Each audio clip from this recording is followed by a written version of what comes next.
ఈ రోజు మన రెసిపీ వచ్చేసి సమ్మర్ స్పెషల్ బార్లీ పెసరపప్పుతో దోసలండి. ఈ దోసలు చాలా రుచిగా, చాలా టేస్టీగా అయితే ఉంటాయి. మనకు ఈ దోసలు వచ్చేసి ఒంటికి కూడా చాలా చలవ చేస్తాయండి. ఇప్పుడు సమ్మర్ కదా! ఈ దోసలు అందరూ ఇష్టంగా తింటారు. అంత టేస్టీగా అయితే ఉంటాయి. ఇంకెందుకు ఫ్రెండ్స్ ఆలస్యం, ఎలా చేయాలో ఏంటో అనేది వీడియోలోకి అయితే వెళ్ళిపోయి చూద్దామా మరి? ఇంకా ముందుగా ఒక మిక్సింగ్ బౌల్ అయితే తీసుకొని అందులోకి 1 కప్పు పెసరపప్పు అయితే వేసుకోవాలి. ఇంకా ఇప్పుడు ఇందులోకి 1/2 కప్పు బార్లీ బియ్యం అయితే వేసుకోవాలి. ఇంకా 1 స్పూన్ అన్ని మెంతులు కూడా వేసుకోవాలి. ఇంకా ఇప్పుడు వీటిని 2 సార్లు శుభ్రంగా వాష్ చేసుకోవాలి. 2 సార్లు శుభ్రంగా వాష్ చేసుకొని వాటర్ అన్ని వంపేసుకున్న తర్వాత ఇప్పుడు ఇందులోకి మునిగే వరకు అయితే మంచినీళ్ళు అయితే వేసుకోవాలి.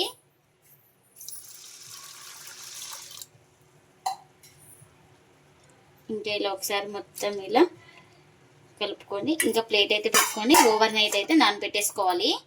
ఇంకా ముందుగా స్టవ్ అయితే ఆన్ చేసుకొని ఒక కడాయి పెట్టుకొని ఇంకా అందులోకి కారానికి తగినంత మిర్చిని అయితే వేసుకోవాలి. అలాగే ఒక 5 వెల్లుల్లి రెబ్బలు, చిన్నగా కట్ చేసుకున్న 1 ఇంచు అల్లం ముక్కలు కూడా వేసుకోవాలి. ఇంకా ఇప్పుడు ఇందులోకి 1 స్పూన్ దాకా ఆయిల్ కూడా వేసుకుంటున్నా. మనకు ఈ మిర్చి అనేది బాగా ఫ్రై అయిపోవాలి. ఇలా మిర్చి వేగిన తర్వాత ఇప్పుడు ఇందులోకి కాస్త ఒక గుప్పెడంతా పుదీనా కూడా వేసుకోవాలి. ఇంకా ఈ పుదీనా కూడా వేసుకొని ఇలా బాగా కలుపుకొని ఒకసారి పుదీనా మగ్గే వరకు అయితే ఫ్రై చేసుకోవాలి. ఇంకా మనకు మిర్చి పుదీనా అన్నీ బాగా మగ్గిపోయినాయి కదా, ఇప్పుడు ఒక ప్లేట్లోకి అయితే తీసుకుంటున్నాం వీటిని. ఇంకా వీటిని అయితే పూర్తిగా చల్లారనివ్వాలి. ఇంకా ఇదే కడాయిలో పల్లీలు కూడా ఫ్రై చేసుకోవాలి. ఇంకా మనం ఈ పల్లీలు కూడా బాగా ఫ్రై చేసుకోవాలి.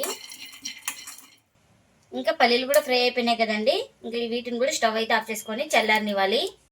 ఇంకా ఇప్పుడు ఒక మిక్సీ జార్ అయితే తీసుకొని ఇంకా చల్లారిన తర్వాత అయితే ఇంకా ఇవి ఫస్ట్ ముందుగా మిర్చి అవన్నీ వేసుకుంటున్నాను.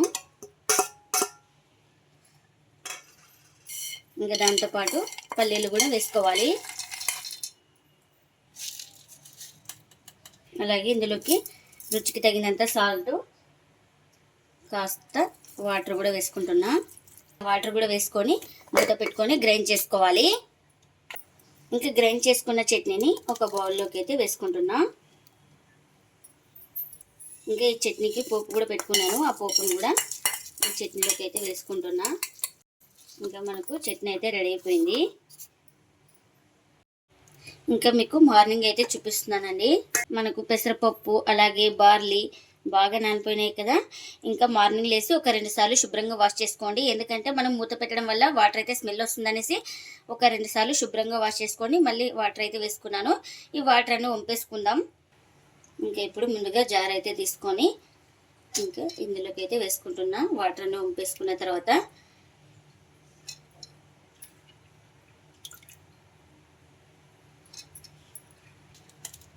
ఇంకా ఇప్పుడు ఇందులోకి సాల్ట్ కూడా వేసుకుంటున్నా రుచికి తగినంత. అలాగే కాస్త వాటర్ కూడా వేసుకొని ఇంకా ఇప్పుడు మూత పెట్టుకొని గ్రైండ్ చేసుకోవాలి స్మూత్గా. ఇంకా గ్రైండ్ చేసుకున్న పిండిని ఒక మిక్సింగ్ బౌల్ అయితే తీసుకొని ఇంకా అందులోకి అయితే వేసుకుంటున్నాను. ఇలా స్మూత్గా గ్రైండ్ చేసుకోవాలి. ఇంకా మిగిలిన వాటిని కూడా జార్లోకి అయితే వేసుకుంటున్నాను. నాకు ఇక్కడ 2 సార్లు అయితే గ్రైండ్ చేస్తున్నా. ఇంకా గ్రైండ్ చేసుకోవడానికి వాటర్ కూడా వేసుకుంటున్నాను. ఇంకా మూత పెట్టుకొని ఇంకా వీటిని కూడా స్మూత్గా గ్రైండ్ చేసుకోవాలి. ఇంకా గ్రైండ్ చేసుకున్న తర్వాత ఇంకా ఇదే మిక్సింగ్ బౌల్లోకి అయితే వేసుకోవాలి. ఇంకా ఇప్పుడు పిండి మొత్తాన్ని ఒకసారి ఇలా బాగా కలుపుకుందాం. మనకు వాటర్ ఏమైనా పడితే వాటర్ వేసుకోవాలి. కొంచెం పిండి గట్టిగా అనిపిస్తే ఇంకా నాకు ఇక్కడ పర్ఫెక్ట్గా అయితే సరిపోయిందండి. బ్యాటర్ అయితే ఇలా ఉండాలి. దోశ బ్యాటర్ ఎలా ఉంటుందో సేమ్ అలా ఉండాలి. ఇంకా దోశ వేసుకోవడానికి పెనం కూడా పెట్టుకున్నాను. పెనం కూడా హీట్ అయింది. ఇంకా దోశ వేసే ముందు అయితే ఒకసారి పిండి మొత్తాన్ని ఇలా బాగా కలుపుకొని మనకు ఎంత పిండి కావాలో అంత పిండిని అయితే వేసుకోవాలి. ఇలా వేసుకొని మనం దోశనైతే స్ప్రెడ్ చేసుకోవాలి.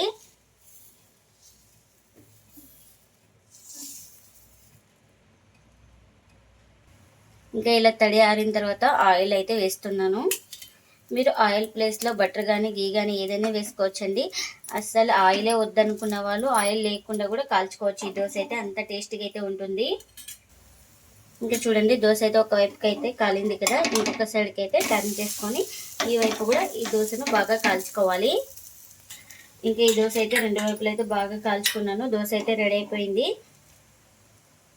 ఇంకా ఈ దోశ అయితే రెడీ అయిపోయింది. ఇలా రెడీ అయిపోయిన దోశని ఒక ప్లేట్లోకి అయితే తీసుకుంటున్నా. ఇంకా పిండిని అయితే వేసుకొని ఇంకా దోశని అయితే స్ప్రెడ్ చేసుకోవాలి. ఇంకా ఇలా తడి ఆరిన తర్వాత ఇప్పుడు ఆయిల్ని అయితే వేసుకోవాలి. ఇలా ఆయిల్ వేసుకొని మనం ఈ దోశని అయితే కాల్చుకోవాలి. ఇంకా ఈ దోశ అయితే ఒక సైడ్ కాలింది కదా, ఇంకా మరో వైపు అయితే టర్న్ చేసుకుందాం. ఇంకా ఈ వైపు కూడా బాగా కాల్చుకోవాలి. ఇంకా ఈ దోశ కూడా రెడీ అయిపోయింది మనకు. ఇంకా అన్ని దోశలు అయితే ఇలానే చేసుకోవాలి. ఎంతో టేస్టీగా ఉండే బార్లీ పెసరపప్పుతో అయితే దోశలు అయితే రెడీ అయిపోయినాయండి. ఇంకా ఇవి ప్లేట్లకి అయితే సర్వ్ చేస్తున్నా. ఇవి చాలా రుచిగా చాలా టేస్టీగా అయితే ఉంటాయండి. ఇంకా మనకు పెసరపప్పు అలాగే బార్లీ బియ్యం కూడా ఒంటికి అయితే చలువ కదండి, చాలా టేస్టీగా అయితే ఉంటాయండి. అందరూ ఇష్టంగా తింటారు వీటిని అయితే, అంత టేస్టీగా అయితే ఉంటాయి దోశలు అయితే. ఇంకా చట్నీని కూడా చేసుకున్నాం కదా, చట్నీని కూడా సర్వ్ చేస్తున్నా. మనం స్మూత్గా కావాలంటే స్మూత్గా, క్రిస్పీగా కావాలంటే క్రిస్పీగా కాల్చుకోవచ్చండి. ఈ దోశలు అయితే చాలా టేస్టీగా ఉంటాయి. ఇంకా మీరు కూడా తప్పకుండా ఒకసారి ఇలా ట్రై చేసి మీకే ఎలా వచ్చిందో కామెంట్ అయితే చేయండి ఫ్రెండ్స్. ఇదండి ఇవాల్టి వీడియో. ఈ వీడియో కనుక నచ్చితే ప్లీజ్ లైక్ చేయండి, షేర్ చేయండి, కామెంట్ చేయండి. అలాగే లైక్ చేసి సపోర్ట్ చేయండి friends. Thanks for watching. Bye bye.